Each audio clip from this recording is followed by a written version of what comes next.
You sound like Yeah. you got a cold, or are you just stoned over there in BC? What's going on? No, I just had taco salad, and so like all of my sinuses are empty. Like empty spicy? right yeah, Oh, okay. yeah. It kind of cleared out the system. Yeah. The other problem is I'm still like doing things on my computer while I'm talking to you. Of course. Yeah. That's no good. You can't do that. I gotta get fully. That's very disrespectful to my audience. Yeah, I gotta get fully present here. There we go. I'm more present now. And the only other thing I've noticed is that the comments aren't working for me inside. Like when you connect to Restream now, not working. But See, that's just life. Yeah, like the restreaming thing. I think I turned you on to Restream, right? Maybe, or maybe you found it. But now I'm kind of going the other way of like, I don't like having everything everywhere. Yeah. But I will say like when you go to the Twitter app, if you're using the Twitter app and you see like above everything else, all other tweets, anything else happening in your world, at the very top you see Justin Jackson talking about some sort of marketing thing and a video, and I can just tap that and watch it right now. Yeah. That's way less like friction than, oh, Twitch. Interesting. I've never been on Twitch before. What is Twitch? And you click that, like, what the heck's happening? Where am I? Or whatever, you know? Yeah. Yeah. So usually the breakdown is I'll get like 800 to 1,000 views on Twitter, and then like, I don't know, 100 views on YouTube, and then, a handful on Twitch. That's how it breaks down.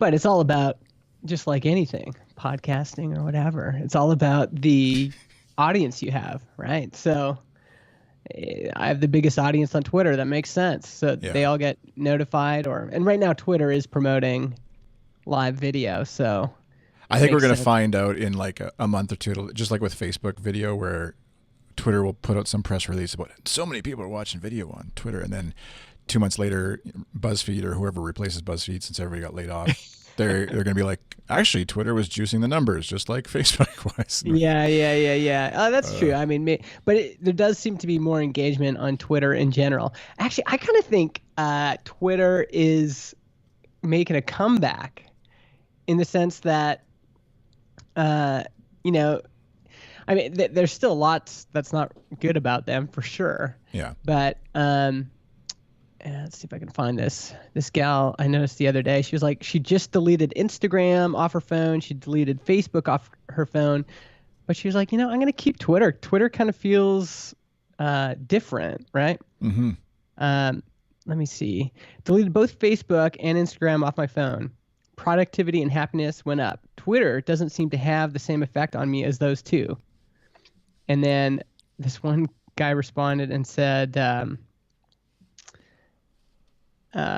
mean, it's a little bit poetic, but Facebook, Instagram uses noise to distract us from who we are, but Twitter gives us signals on how to become who we want to be. So, but Twitter used to be the one that everyone's like, oh, it's dead. Like, it's all on Instagram, it's all on Snapchat, but I guess it depends on what kind of where you hang out. But Twitter is still going strong, and there's still lots of people that are engaging there. And for me, at least, I also deleted Facebook and Instagram off my phone, and Twitter's just the one I can't delete. It's just there's some good stuff there. Well, you have definitely Goodstuff.fm. You've definitely you hit a nerve, and have like there's like, I've often said that in podcasting, and it applies I think to everything, there's like a tipping point, right, where from like the 2,000 follower to and under folks like myself, I think I'm just over, but like 2,000 followers and under like myself, you're sort of in that world for a long time, and then something happens like virally or whatever, that then you jump to like the 10,000-ish and up, and then somewhere in there, whether it's at 5,000 or 10, I don't know what the number is, but like when you put out a tweet saying, hey, how does whatever work, or what's your opinion on Burger King, or what's, then you get like responses, right? Whereas at the sub, I don't know, whatever the number is, 2,000, let's say, it's kind of like I'll get one response from a friend and then another response from Smartass on Twitter, and that's it. And then there's no real conversation that happens.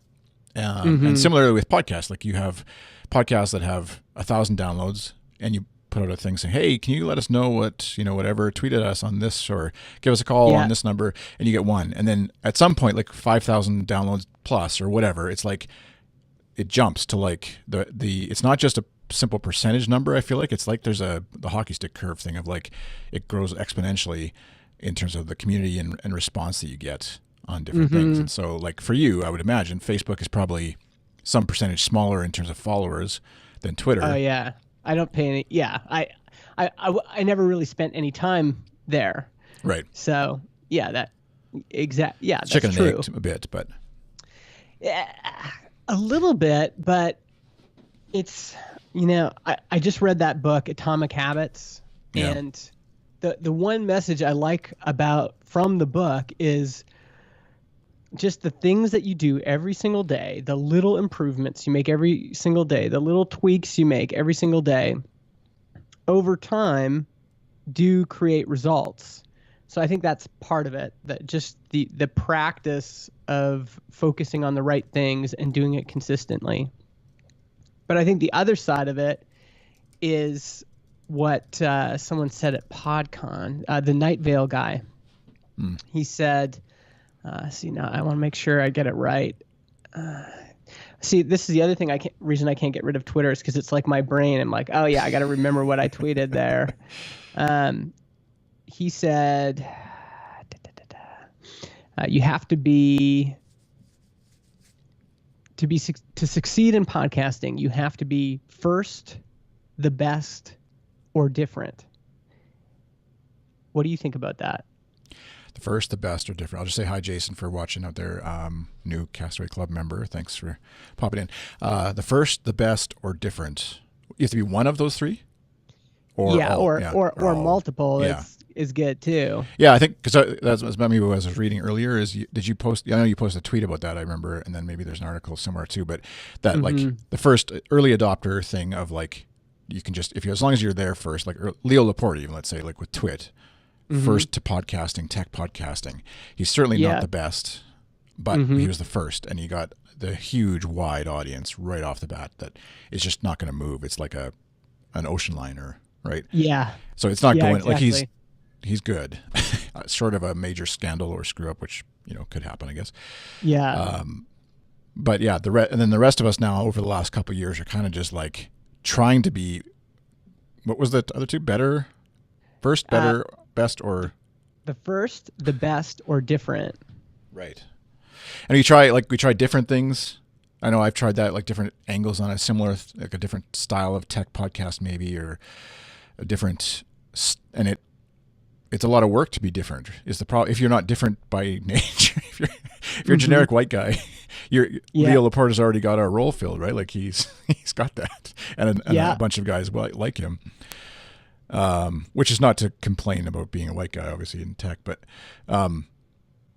yeah, and then to be good takes even more work, right? Like to be. Yeah. I don't know. Yeah. I guess just give up. I quit. No, you're doing great. Just keep going. I mean, while you're waiting to be the first, the best, or different, I think you need to put in the practice. So, yeah. I mean, Leo Laporte, even if we take him as an example, yeah, maybe he was first to the tech podcast genre, but he had like 20-year career in radio before that, where he showed up every single day at a studio. He developed his radio personality. He took calls from listeners. I mean, he was in terms of being a seasoned kind of entertaining person on audio, he'd already done that, right? Yeah. And so while you're waiting to be the first, the best, or different, I think you need to put in the practice, which a lot of folks don't seem to want to do. But the flip side of that is that eventually to the big bumps, the big kind of where you're going to get to the next, you get some bigger numbers, get a bigger audience or whatever, those come from, hitting on a nerve that is different or better. You've done it better than anyone else, or you're the first person to kind of really articulate that thing. And that's just kind of how it works.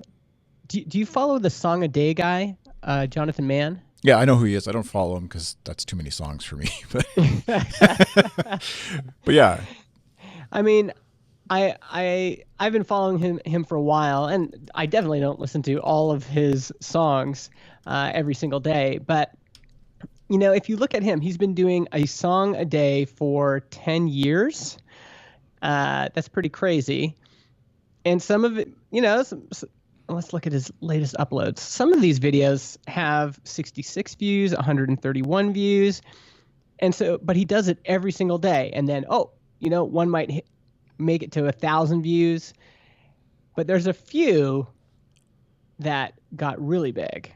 And that, his big kind of leveling up times come when, just through the daily practice of releasing a show every day, somebody checks it out and goes, "Oh, this is crazy. This is different. This is better than anything I've seen." And then that one goes nuts, and he gets a bunch more attention. Yeah, yeah. It's because it is that like I'm sure there's many quotes about it. I can't think of the exact one right now, but like if you're not in the right place when opportunity strikes, like if it's a podcast, or like I know in your case it would be maybe a post you wrote that whatever the 37 Signals guys or whatever retweet or share, and it strikes a chord with something, and then they happen to see it through some thing, and then there's like a cavalcade of different events that happen that like you said, like leveling up.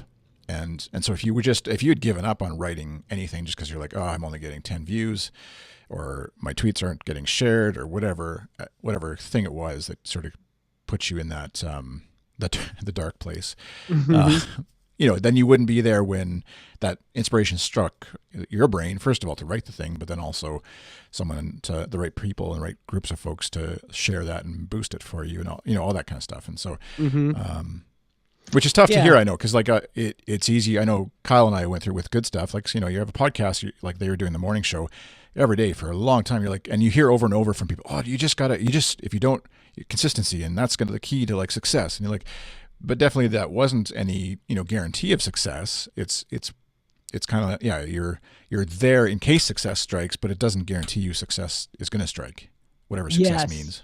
Yeah.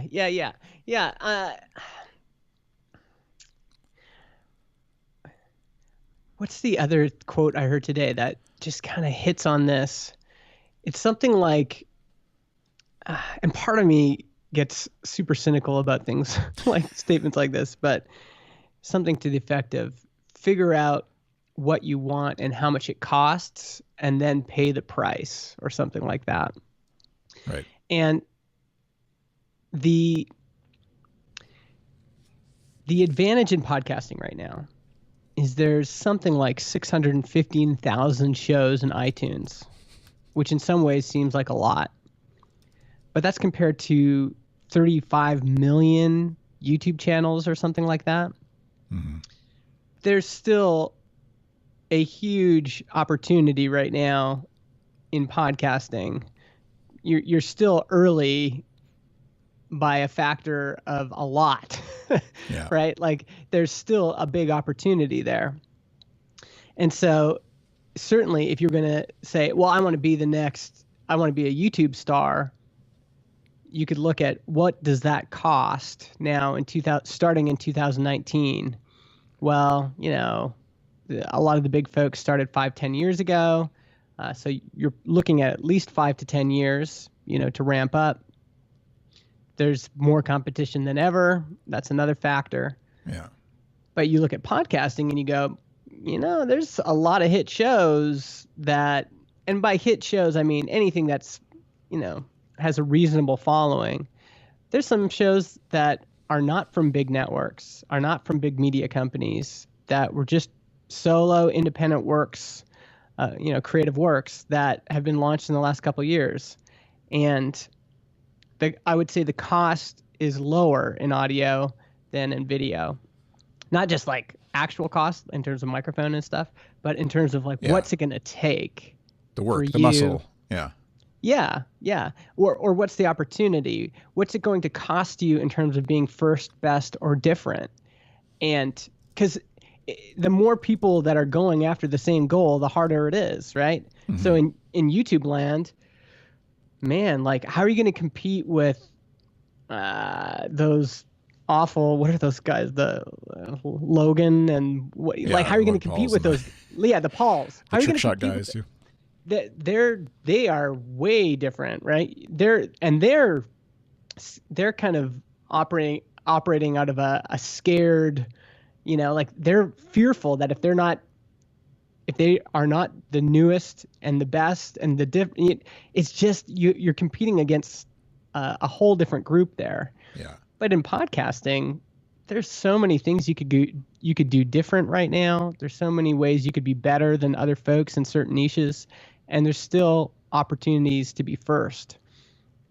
And so many But undiscovered or unthought of or whatever the word is, ideas. I think too. Like I thought when you're saying sleep or song a day, I was thinking of the Sleep With Me guy, which I know you listen to that Sleep With Me yeah, podcast, and like as if you like in a million years you go pitch that idea to like a record label back in the day or what, like nobody's gonna give them money, and like sure, a celebrity who goes down to that level, maybe they'd get support for that, but like to say you're going to do a podcast and tell stories and based in the idea of putting people to sleep because it's so boring and like yeah, and calming and soothing and all that stuff, like there's no way, and there's tons of different ideas around that. Like I always struggle with it because like the easy one for me, the easy sort of go to is like this kind of thing, like talking head podcast, interview show kind of thing, or like just tech dude podcast. Those would come easy to me.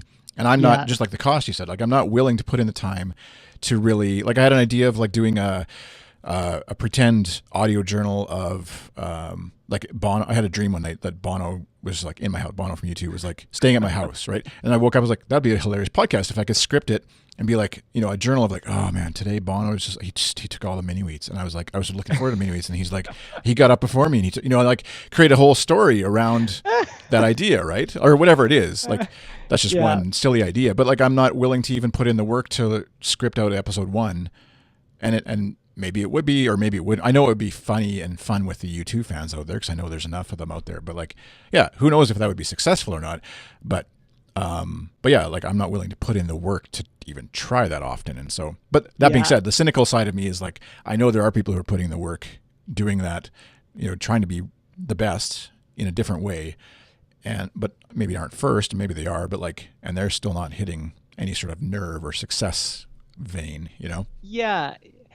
This is, I really want to get into this because I think about it a lot, and I obviously now with Transistor, I want people to be successful with their podcasts, and so I think about this whole thing, like in order to be successful or have, and success is going to depend on Yeah. your goals, but in order to attract any sort of listeners, what do you need to do? And one thing I think we've realized is that in most cases, podcasting is not a great place to grow an audience from scratch. Yeah. I think in most cases, it works better when you're bringing an existing audience to your show and at least making that the base that you build on top of. Is that because discoverability is still so bad in podcast? Not to tangent you too much, but like discoverability is still pretty, or is it like you tell someone about a podcast, even when someone tells me about a band, I'm reluctant to go check. I don't know if it's just me or this is human nature. I'm reluctant to go check it out because it's a lot of work to get into a thing, and like I already have my bands that I'm into, or I already have the podcast. So I'll hear, like if you told me, oh, I love, the Sleep With Me guy, I'd hear you and yeah, that sounds good. But I like, there's very little chance I'm going to actually go listen because again, maybe that's just me, but it takes like, I think you guys were talking about it, like, or somebody was like the, 7 contact points of like, if you said it, and then my wife was like, oh, I listened to this Sleep With Me guy, and then someone else has, mentioned it to me or whatever, then I might start to go. But like, whereas like anything else, any other medium, like you said, building an audience on Twitter, way easier. Like someone recommends someone to follow, I can very quickly just scan their last 10 tweets. No, not for me. Or yes, I want to follow that person, favorite, retweet, etc. So. Yeah, totally. Yes. So, I think part of it is now I always like to do the coffee shop test, which is, I'm in a coffee shop hanging out, and then maybe I'm hanging out with a friend who's just a normal, right? A muggle. And a muggle. And I might say, "Oh, hey, are you listening to podcasts?" And my one friend Jason says, "Well, I don't subscribe to shows, but every once in a while I'll get interested about a topic and I'll search for that topic and just see what comes up." Now, in that case, I think discoverability is really bad. I did a test of like searching for topics in different podcast apps, and topical search is not so great right now, right? But that's how some people are engaging with podcasts. But it's still it really makes sense as a medium for subscription. Right. It makes sense for people to find it and like almost they have to hear the show like 3 or 4 or 5 times, like knocked into them, and then they go, okay, I'm gonna go check this out because everyone's talking about it, right? Mm-hmm. And so you're right. There's the threshold you have to cross to actually get a subscriber is much greater than Twitter, but once that Once they're subscriber's hooked. there, then they are engaging with you almost every week or almost every time you publish an episode. And in terms of deepening a relationship with an audience, there is no better medium than podcasting. It's just there's nothing like it. So maybe it's not the best place to build an audience from scratch, but it's a great medium for building a stronger relationship. Yeah. Well, you see folks like the folks who have like you referenced YouTube people like the Logan Pauls or whatever but even I just watched Peter McKinnon. He's like a Canadian guy, a photographer who's gotten huge on YouTube for like it, and it feels like doing the same thing that other people are doing, like artful creative shots. Nothing against Peter McKinnon. I think he's doing great work, but like he wasn't first. He wasn't all that different, and I don't know that he's the best. Like it's kind of a weird one but he's broken out huge, like to the Casey Neistat level on YouTube, kind of almost, like sub whatever that is, Casey Neistat. But like, where was I going with? Oh yeah, like, but he's starting a podcast, and like, and because it is like a way, like even on YouTube, you don't get a direct connection with your audience in the way that a podcast kind of gives you that intimacy of like you're literally in my eardrums. I guess some people listen with headphones on YouTube or whatever, but there's still a desire at that level to like branch out, obviously, to different things. He's not starting up a mailing list. He's not starting up a new membership club. Any number of things he could do with his whatever extra time he has while he's doing this really successful YouTube channel with vlogging and stuff every day. He's setting up in the production of a podcast, and like there's something still, like you said, I think it goes deep, right? It digs a firmer foundation with your audience than the other mediums tend to do. Yeah and I think it is good to say it's not easy, like it just because I think again it's like Tim Ferriss once said, if you want to be a pro athlete, don't get into cycling, because there are so many like pro level cyclists that the level of competition is huge. But if you want to have a better chance, get into what do you call it, deadlifting or whatever. Right. There's just not as many people in that. And so I'm not saying it's easy, but I'm saying if you want to give yourself a chance, if you want to make it easier on yourself, podcasting is still open. Like 600,000 shows is not that many. I know it seems like that, but that's like in Canada we have 36 million people, right? So what's 36 million divided by 615,000? That's like 58 shows for every Canadian. It's not that many. It's not that many. Well, and you have to know half of those shows aren't actually publishing or are nearly dead or whatever. Like that's right. Some number, anyways. It doesn't matter what, but I think it's pretty high actually. James Cridland at Pod News calls that pod fading. Yeah, and there are a huge number that pod fade. I mean, that's one way you can be different is just make it past your first year. Yeah. If you publish a show past its first year, you're doing okay, right? Yeah. But kind of back to this other idea of just how do you make a show better in the sense of like, how do you get more listeners?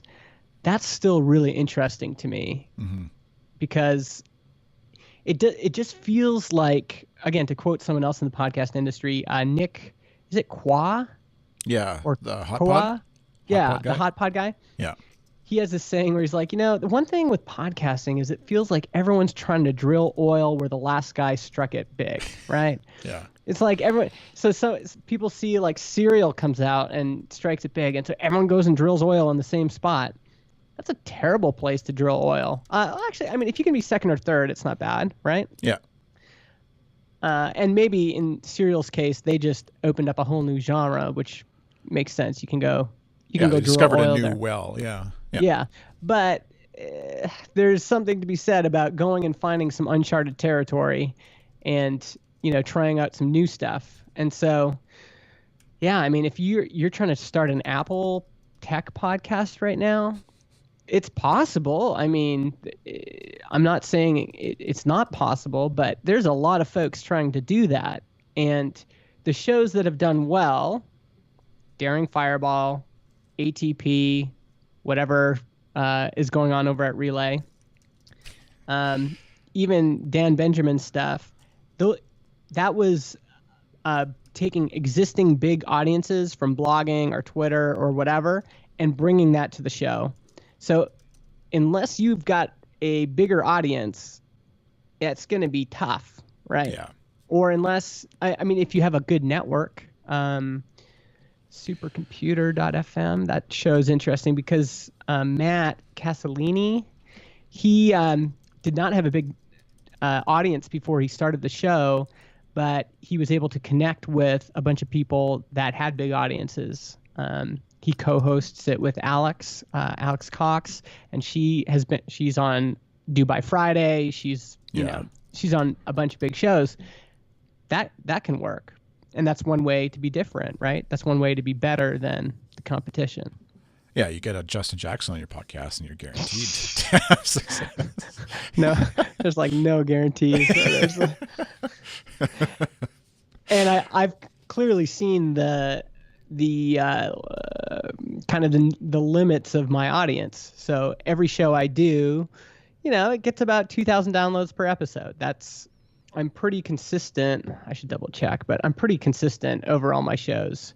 The audience I have translates into about 2,000 regular listeners. It's interesting because that's like I think I looked. It's not like I obsessively look at how many Twitter followers you have, but I just remember looking. It was like 20,000 or whatever is around you're at. So it'd be interesting to wonder. Like you had posted about sharing podcast stats and download stats and stuff, and which you did in Castaways.Club as well, and then on Transistor's site, I think is that blog or where I forget where you. I didn't. I posted on Transistor's blog too. Yeah. Yeah, and like so, it'd be interesting to see. So John Gruber has this many Twitter followers, and how many people from that, what percentage listen to his podcast? So in your case, it's 10%, right? 20,000, 2,000? 20,000 to about 2,000. Yeah. So 10% of your listeners or readers, subscribers, whatever you want to call it, are going to listen to the podcast. And that's obviously not very scientific at all. It's just based on one person. Yeah. But it is probably some number like that, Yeah. And my newsletter is about 10,000, I think. Because actually, even this show, podcast, like a podcast about podcasting, which is obviously within its own niche, I think is around 200 and some subscribers last time I looked, and I have 2,000 Twitter followers. So, that's 2 data points. Anyways, it's not by any means an exact science, and don't take that as I'm not a mathematician or a statistician, but it just stands to reason. I think that there's only so many people that are actually going to click through a link, whatever it is, and especially if it's a podcast where they know they're committing to listening to a thing for 10 minutes or a half hour or an hour, however long you babble on for, you're going to have to, it's going to take a bit of work. Yes. And the question then is, if you have an existing show, how do you make it surprising? Right. So if you've been doing something for a while, and especially if you get another benchmark, like if you found out, I don't know. So on the high end, I'm guessing Earwolf's Wolf Den gets I don't know how many downloads they get, but I'm sure they get something, right? And they're probably the most listened to industry show, I'm guessing. So how could you compete with Earwolf's Wolf Den? And that's how could you make it surprising? How could you make it different? How could you make it better than what they're doing?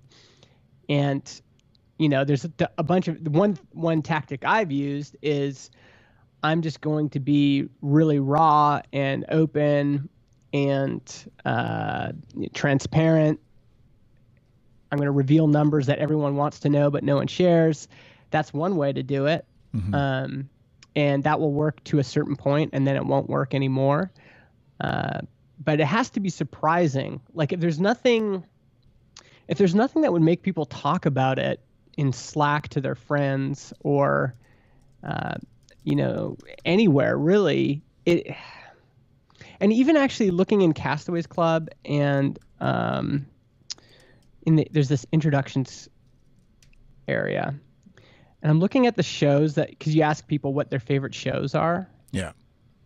So the shows that people mention, they're kind of all the same.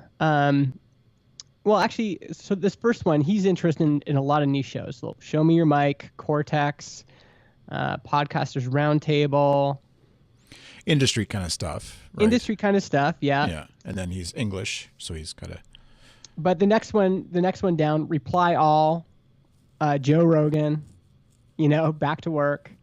Yeah. I said, and I mean, I listen to a lot of indie shows, but when you ask me like in kind of an open setting and I have to pick two, I'll be like, I really like Conan O'Brien's show and Seth Godin's show. You don't want to like have to explain like I listened to this podcast by a guy who talks about podcasting. Like you're not going to rep like say Show Me Your Mic is one of your favorite podcasts to like out with your muggle friends having a beer.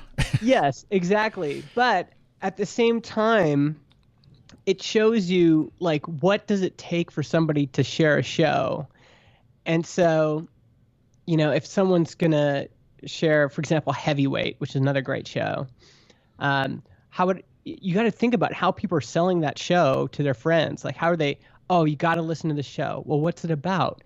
Okay, it's this like super kind of sarcastic Canadian Jew, and he like talks about, he goes into people's lives and like tries to fix their problems on air, and it's just super funny and weird, and there's nobody on the radio like him. You just got to listen to it. Like listen to the one about, and then you give them an episode to listen to. They have to have some sort of like something they can take to their friends. And, if you have a show, I don't know. Well, like, because if I was saying like, even like Build Your SaaS, like you and John's show for Transistor, that's like a promotional vehicle for your podcast network or for your podcast hosting company. There's been episodes where I listen because I'm editing it obviously, and I listen and like I'm like, oh man, that's like, this is awesome. The one you did on SEO stuff for websites or whatever. Like, it was just you like riffing or like reading or scripting or whatever. But like, that's got a bit of meat to it. That's very identifiable. A one track thing that is very shareable, very like, here's why you would want to listen to this. But like a lot of your episodes, it's not no knock against you. Like you're doing what you're doing and you're doing it well, but it's not like, oh man, you have to listen to this because like in this one, John like really F's up Justin's brain with like the story he tells or whatever. And because, like in the way Serial or something is like, I could still tell someone to go back and listen to the Serial and be like, you have to listen to the first season, like whatever you do after that. But like, listen to the first season because it's a great murder mystery, history show episode like that you have to sort of follow, and you're just going to like binge it just like you would a Netflix show. But yeah, and that goes back to like a lot of the work required to do something like that for sure. Yeah. But that's a great, I mean, maybe that's what we need to do next. I have to say, John, every single episode, you got to F out my brain. Yeah. Because it's surprising. It's like, so James Altucher says when he writes a blog post, he tries to leave a cliffhanger at the end of every paragraph. Right. When I asked Derek Sivers for his like number one piece of writing advice, he said, make it surprising. So write all your stuff and just remove everything that's not surprising. And I think the problem a lot of new shows have, especially, and new shows that haven't quite attracted an audience yet, is there's just nothing. They're too conventional. There's not enough surprising stuff in there. They're just doing what's already been done. And I realize that's not easy. It's not easy to figure out how to do what's not, how to do what's not been done. Yeah. But if there ever was a time, now's the time. Like you're still in the bubble, whatever, if it's a big parentheses around the whole group of people that are air quotes first of your first great, where did I put that thing? I wrote it down because I keep screwing it up. First, best, different. We're still in that, as much as it doesn't feel like it to the podcasters who've been around for a while, we're still in that sort of parentheses, I think, of first. And so you have the opportunity to still be in that group. We're at the tail end of that, I think. But yeah, I think we're at the beginning still, to be honest. Yeah. Just because, how many radio shows are there in the world? There's still way more radio shows than podcasts, my guess is.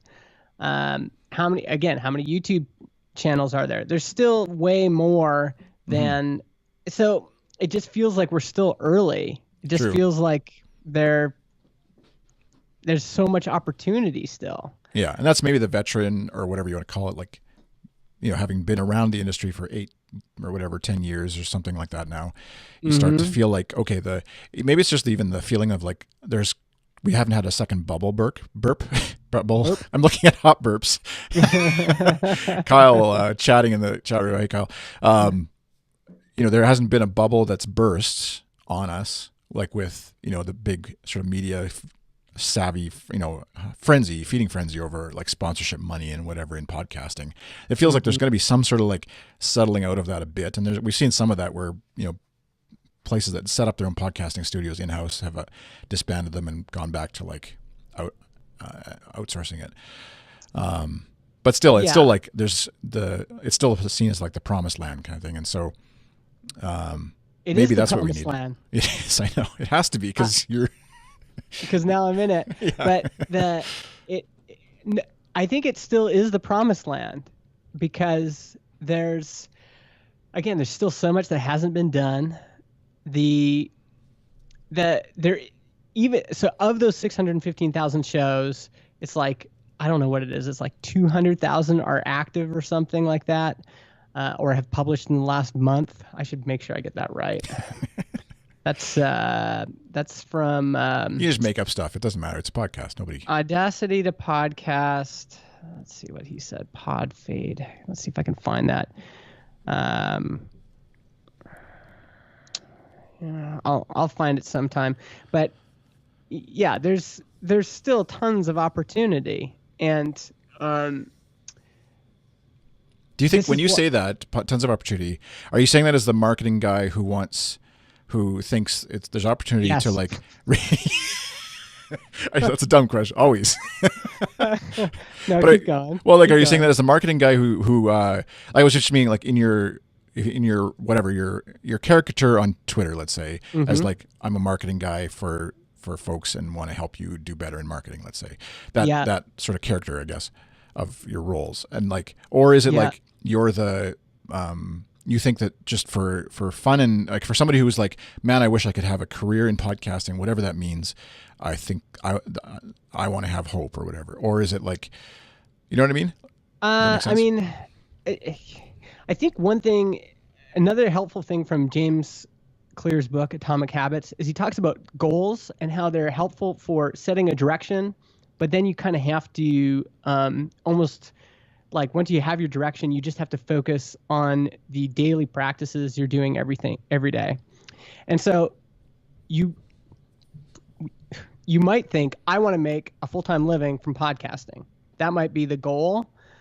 And depending on where you're at, especially if you're just starting out though, you almost have to say, okay, that's kind of my direction, but now I just have to put in the work every single day and really almost forget about that, because if you start a show and in 6 months you're not making a full-time living from it, you're going to be disappointed.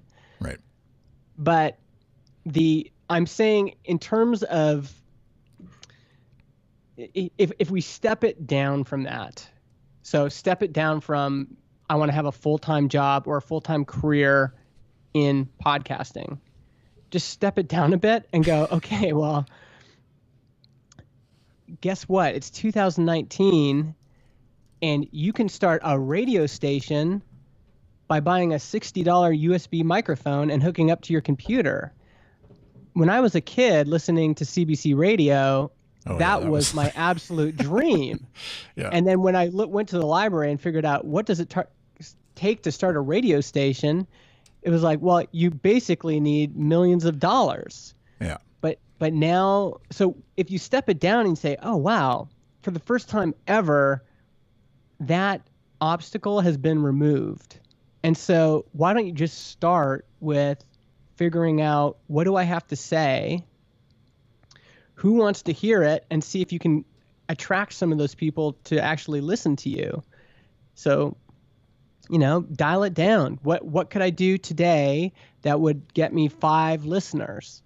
And then what can I do tomorrow that will get me another 5 listeners? And if you keep going like that, then eventually maybe you can have a career or a business in podcasting. Now, if you've already been putting in the work for years and years and years, then, you're further along and you can ask other questions like, how am I going to do this and make it sustainable, right? Kyle says, if I would have live streamed my Little League games and become a baseball broadcaster at 12 if things were like they are today. Yeah. Which is totally true. I was actually thinking that, like, if your son came to your daughter, you have sons or daughters? I have 3 sons and one daughter. Yeah. Comes to you and is like, Dad, I want to be a podcaster. That's my career. The way we would have been like, I don't know, whatever. I'm going to be a baseball player or something, like, because I listen to Serial or I listen to Joe Rogan and I'm like, that's what I want to do. And you would turn to them and say what? I would say, thank God you don't want to be a YouTuber. Yeah, that's my kid. Every time he's like, my oldest is like, I'm going to be a video game streamer or a video game tester is what I want to be when I grow up. And like, Ninja. Yeah. Yes. And again, if you read Ninja's story, if you read any of their stories, their backstories, it took them years and years and years to get where they're at. And again, that idea of figure out how much something costs, like Ninja streams like 80% of his waking hours or something like that. Yeah. I'll take podcasting over that any day. You know, if that's the cost to making it on Twitch. And then the other thing about Twitch is they own you. They own like the money you make. They own your platform. They own all of that. I'll take podcasting any day. Yeah. So there's so many opportunities in podcasting. Just even think about how much optimization YouTube people do on their thumbnails, and think about how like awful most podcast cover art is. Like there's so many opportunities or adding episode art, which is something I never do. Yeah. They're every single little video they put out, they're agonizing over the thumbnail. And, we can't even get our crap together to, make a decent piece of art that's just going to stay on our show every single time we publish. Yeah. There's opportunities for sure. Well, and on that, like those little things, I like excuse me, as with working with my clients, I started doing like adding, chapter markers to podcasts, right? And it's some percentage, like some small percentage of people ever pay attention to that. Like in the podcast player, like on Pocket Cast now, it's almost like buried. Like you have to like swipe up or tap a thing. I forget. It's definitely out of the way. But like across all the shows I edit, yours, Shop Talk Show, CodePen Radio, the thing that guarantees that I'm going to at least like where there's a comment or some sort of feedback is how did you do those chapter markers? So then, which is great. That's good. And that's helped set me apart, et cetera, like as an editor. And it's not a whole bunch of extra work, but it is. And so then I go like not old school, but like, I think I'll make a YouTube video on how I do that. Just like give away the information. And if I'll go look right now, but it's like, I put it out a week ago and it was shared. Like, I don't know if you did, I think you did transit like to a podcasting audience, podcast creator audience or whatever, it's shared, right? Yeah. And let me just load it up here. It's probably breaking some sort of like, YouTube thing. You're not supposed to share stats, but 19 views, like of all, like, and not that I didn't put a ton of work, but it was definitely like thought into it. It took, more time than if I just booked a consulting call. I should have just, done that instead to make more money for myself or whatever. But like 19 views across all of YouTube, and there's a million different, optimization things I should be doing probably with my YouTube channel. Yeah. But I do have other videos that get like just take off for whatever reason, and it's just funny like how the internet works, I guess. Yeah. But somebody's knocking to get in. See if they can play Fortnite. Oh. Yeah. Some of that's hard to figure out too, though, because some of that's a slow burn. Yeah, and that was a distraction. The point being, like the YouTube thing is a distracting tangent we could take, and go a million different ways with, but more the idea of like differentiating yourself, even just a small way, like adding chapter markers that I did for my clients, whether they were paying me to do it or not, is just a way to like help that I didn't plan. Like, and that's the thing. I think so much of that is like you're not really planning for that to be the different. I just did it because I thought it was cool, and was a lot of other folks I talked to are like, it's not worth it. I never use those, and I don't use them myself even. But I just thought it was like a cool thing. I wanted to try it. And so, yeah, it can be some of those. Sometimes it's like completely unplanned, unscripted things that are the little hooks that like I know I've seen tweets of yours that like you. I know you write them to be like, obviously you want people to share and like it, but you're not like planning for John Gruber to retweet that. That's not like your goal in writing that tweet, right? Or whatever. And, yeah. And that's part of the thing, I think, is just like, if we circle all the way back around to the beginning of the show, where doing the thing, being in the right place so that if opportunity does strike, you're there and ready to go with it. For that, it's not going to be like the rocket ship that gets you to success, never having to work again in your life kind of thing. But it's just going to help get you to that next level. And that's where I think, like I just read or listened to, what's his name? He used to be on, just a second. Yeah. Yeah. Come in. It's my maid. She's coming to take the garbage. Ah, yes. Man, this is the show how you do people it, want to man. hear. This is what people want. This is different. You don't. How did you manage this? This is. There's no way my kids would be doing this. Thank you. You shut the door, please. Oh my gosh, that is incredible. Housekeeping. They're doing their Saturday jobs today, so they don't have to do them tomorrow, I guess, or whatever. Oh, that's smart. That's smart. Yeah, Kyle, you forgot to take Justin's cup. Yeah. Come on over here. David Tennant. He's an actor, British actor. His podcast, David Tennant interviews somebody or whatever. It's like him talking to his celebrity friends. Obviously, there's like a memo going around amongst actors like, hey, you could do a podcast. And, Dax Shepard's Armchair Expert and stuff are taking off. Anyways, he interviews Olivia Colman, who's his partner on Broadchurch. A really great show. It's on Netflix if you want to watch it. But anyways, she said something about like, she's right now, so she's on... she's playing the Queen in The Crown, the next season of The Crown. She's been on, really successful BBC shows. She's in a movie with Emily Blunt and somebody else I forget that's coming out. Anyway, but she's still like terrified that it's going to end tomorrow. Like she does not have security like she has financial security for sure. Like, but just that her job as an actor is going to just disappear tomorrow. Like there's no, because she doesn't have like that's maybe where the podcasting thing is attractive to actors too. Cause they're like, this is a thing I can control. Dax Shepard is, his Armchair Expert. It's like he records it in his house.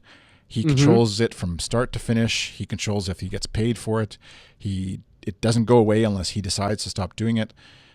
Whereas even for, a celebrity, whatever that is, they can stop getting work tomorrow. And they don't, it's not that their audience goes away. Like, it's not like people were subscribed to Dax Shepard and then stopped watching movies he was in suddenly.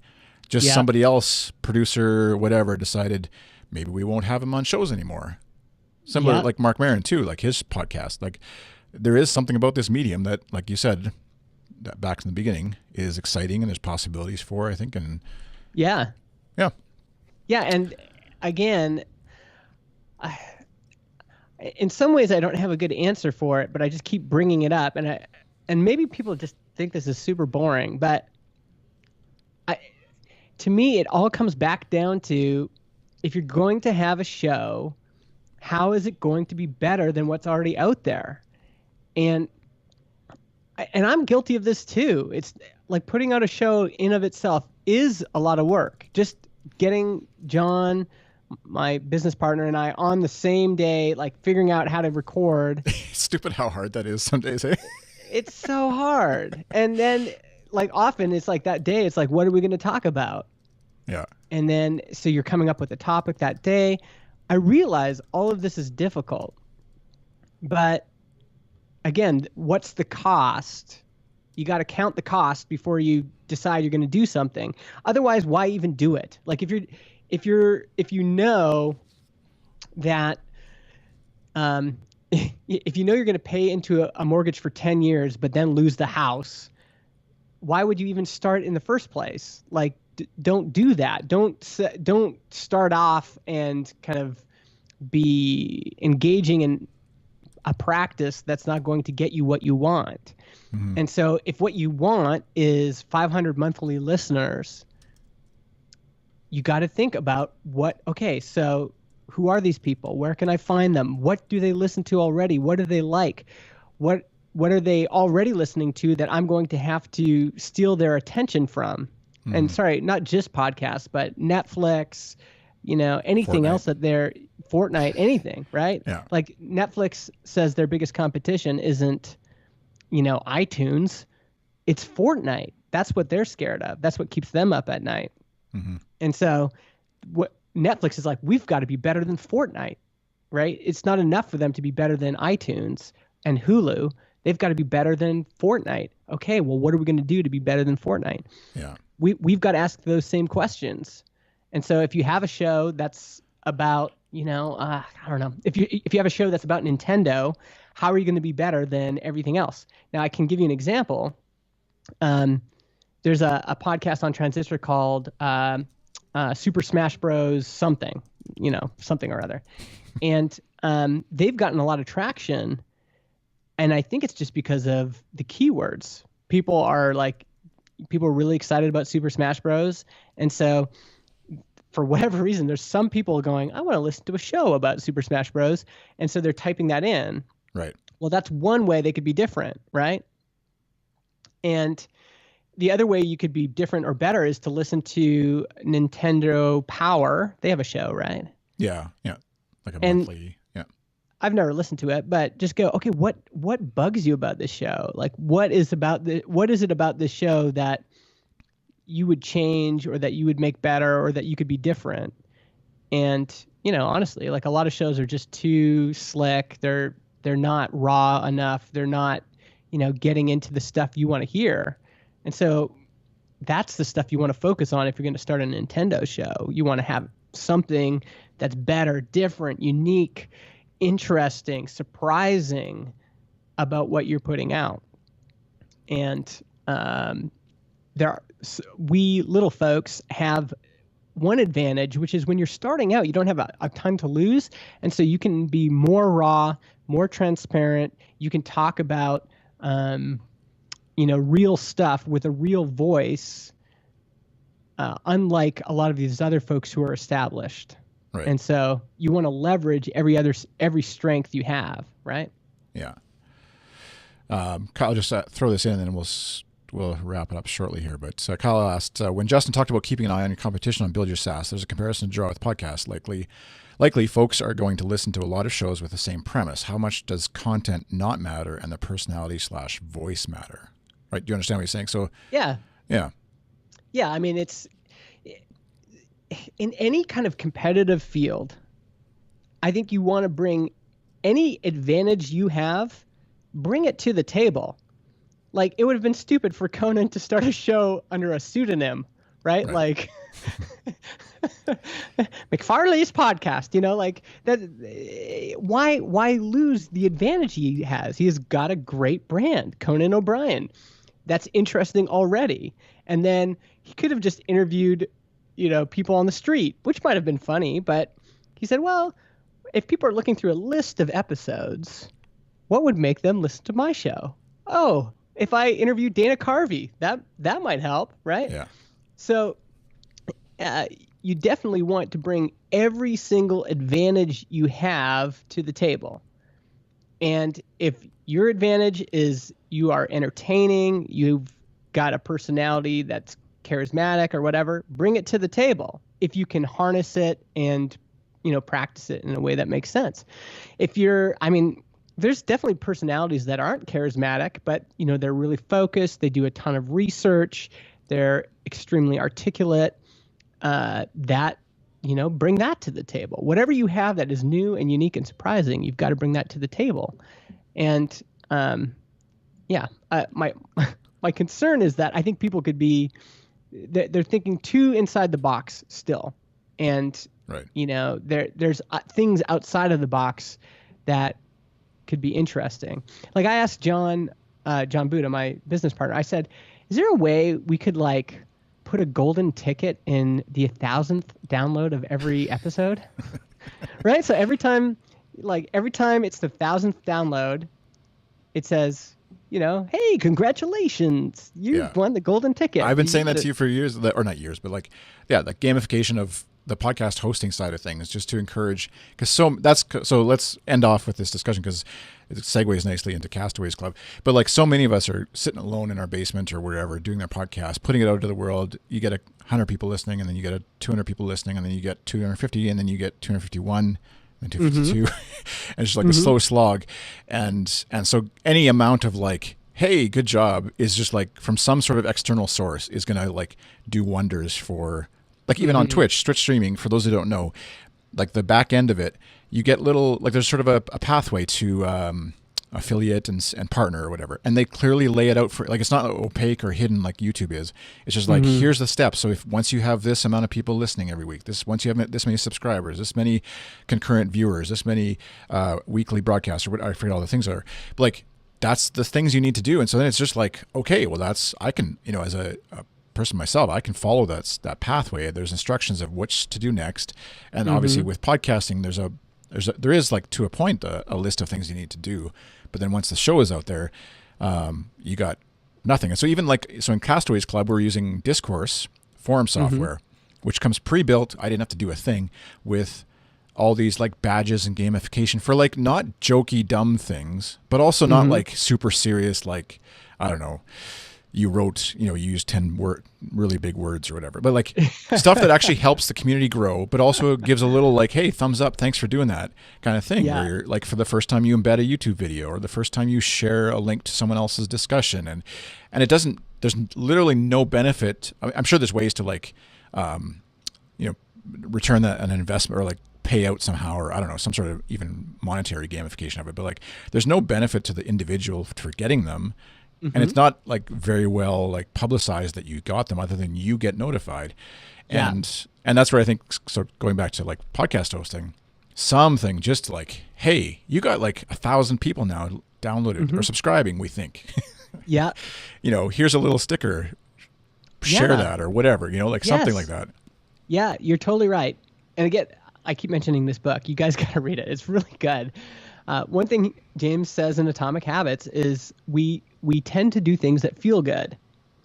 And so that rule alone that applies across everything, right? So in Castaways.Club, the fact that someone's going to get a new user of the month badge, that makes them feel good. Even if just a little bit. Oh, thanks. Whoa, wow. Oh, that's nice. It's a little something, right? Yeah. In this, and ultimately, people want that when they listen to your show too, right? They want to feel good most of the time, or they at least want to feel something, right? Yeah. Angry maybe, or thoughtful, or whatever. But feeling good is a really good one to reinforce. And yeah, on the Transistor side, we've got tons of opportunities of how we could help people feel good when they hit certain benchmarks, right? Yeah.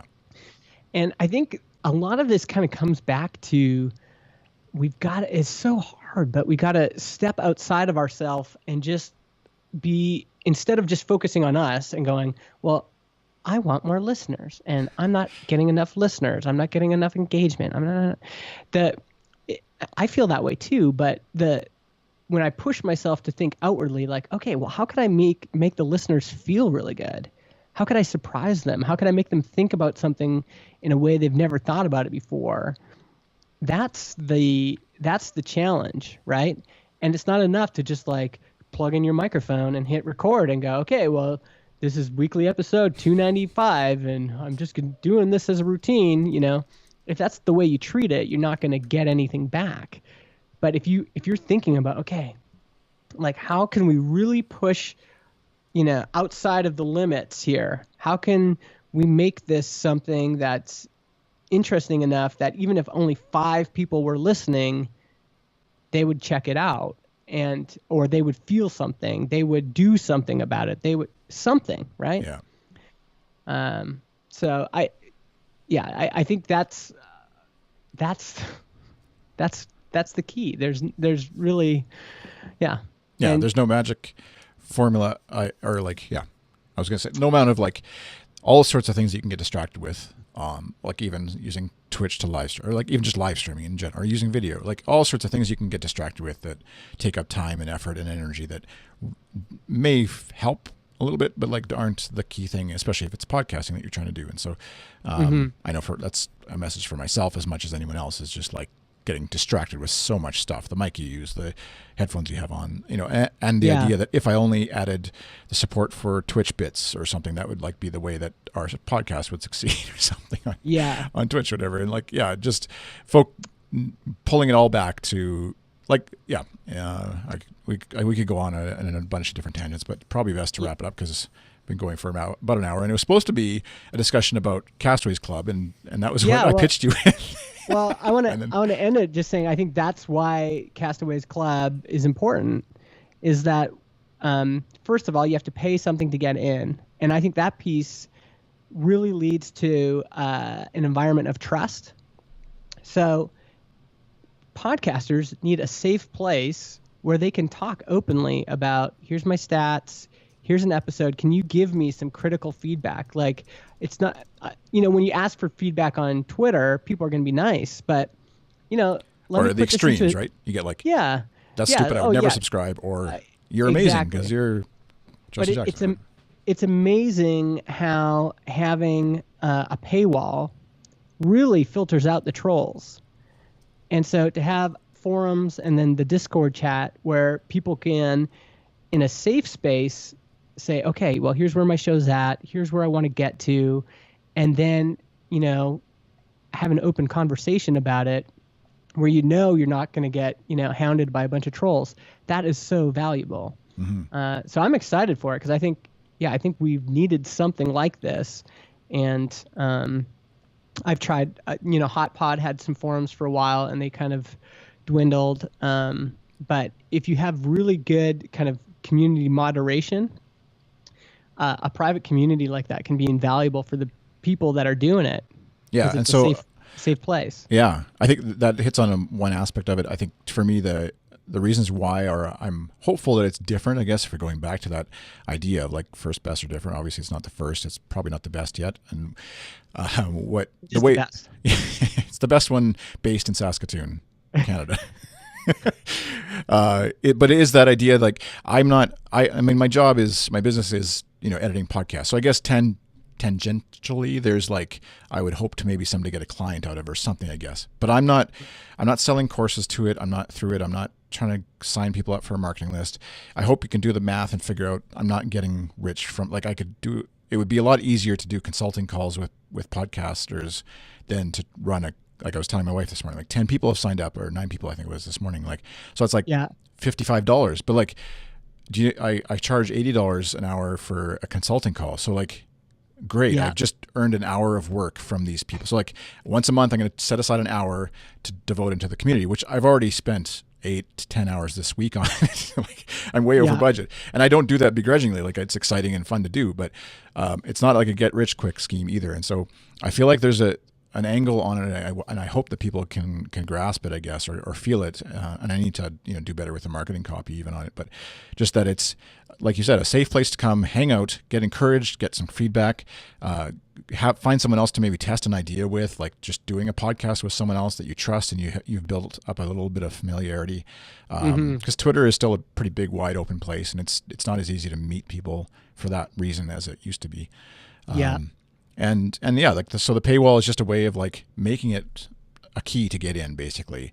And obviously it's open to anybody, but like even at $7 or $10 or whatever it's going to be per month is enough of a deterrent, I think, for most folks to like not just want to pop in and hassle a bunch of people and then leave, which obviously I'd just delete their messages anyways, but and give them their money back. But yeah, exactly. No, I've been running a community for bootstrappers since 2013, and the number one reason people join is because they are looking for a safe place where they can explore ideas and get feedback. So, podcasting, definitely, like, people are nervous about their voice. They're nervous about there's so much anxiety. Yeah. And so if there's one place where you can just ask a question without being called a tool, that's worth it alone, right? Yeah, so Castaways.Club, if you're listening to this show later, wherever you happen to be listening in the world, Castaways.Club is the website. Patreon, we're running the funding, if you listen to previous episode, we're running the funding for it and membership sort of access through Patreon. And then that gives you access to, there's a Discord, which is like instant messaging, kind of Slack-like conversations. Sort of kept that to a minimal side, I guess, hoping. And then a forum where a little bit longer form conversations and stuff can happen as well. So you get access to those two things. And then we'll see where it grows from there. And that's sort of the base plan right now. And like I said, there's 10 folks now, as of right now anyways, that are signed up and joined. And folks like Justin and myself obviously are in there. Podcasters who have been doing it for a while, as well as I know Jason, if you're still watching, he's in there and he doesn't have a podcast yet. And that's fine too. Like, it's kind of just, if you're, the world of podcasting is kind of interesting to you and fun, then I want you to join. And whether you're going to stick around for 2 months and maybe realize actually it's not for me, or you stick around for a long time and grow into something, or you just develop some cool friends in the podcasting world, all of that kind of like is awesome. And I think Jason just said I'm paying to have my butt kicked, which is actually, that's part of it too, where I want to, for those that want to, I kind of want to view it as a bit of like a gym that you'd go to, like you're signing up for a gym membership for podcasting, where maybe we'll do some like challenges. We are going to do some challenges where, I'll give you some, I don't know, this is just like dumb ideas, but like some music that you have to just record a 5-minute episode using this kind of music that's completely different than what you'd normally do, and just try and make up something around that. And so then whatever those challenges might be, I'm going to collect them and put them into, there is a Castaways Club podcast, of course, which is free to subscribe to in iTunes or Apple Podcasts and everywhere else. Podcast.castaways.club, hosted on transistor.fm, a nice podcast hosting company. I heard they're good. And so all of that to say, please check it out. The marketing copy and stuff on Castaways.Club is very like MVP, as far as minimum, very minimum, maybe VMVP, very minimum viable product as far as that goes. But it's out in the world, and that's the most important part. And I'm excited to see how many folks have joined up already. That's like 10 is a small number in terms of like big, huge forums, but it's 9 more, I think, than I thought were going to be joined at this point, a few days after announcing it. So, yeah. And thanks, Justin, for promoting it. Thanks for not suing me for copying megamaker.co. If you're interested in developing software and SaaS stuff, you should go sign up for Justin's thing, which is similar-ish, but Yeah. Anything else you want to promote before we end the show? Any links or sites or services or? No, just Castaways.Club. You're supposed to go a little longer. Let me catch my breath. No, I'm just kidding. But thanks, Justin, for doing this. Justin's MIJustin on Twitter, and Transistor.fm is for some great podcast hosting. And then, Castaways.Club if you want to join us in the community there. This show is recorded and broadcast usually on Fridays and usually weekly. I know I've been a little absent for the last couple of weeks, probably because I've been focusing on Castaways Club and getting everything lined up and ready to go.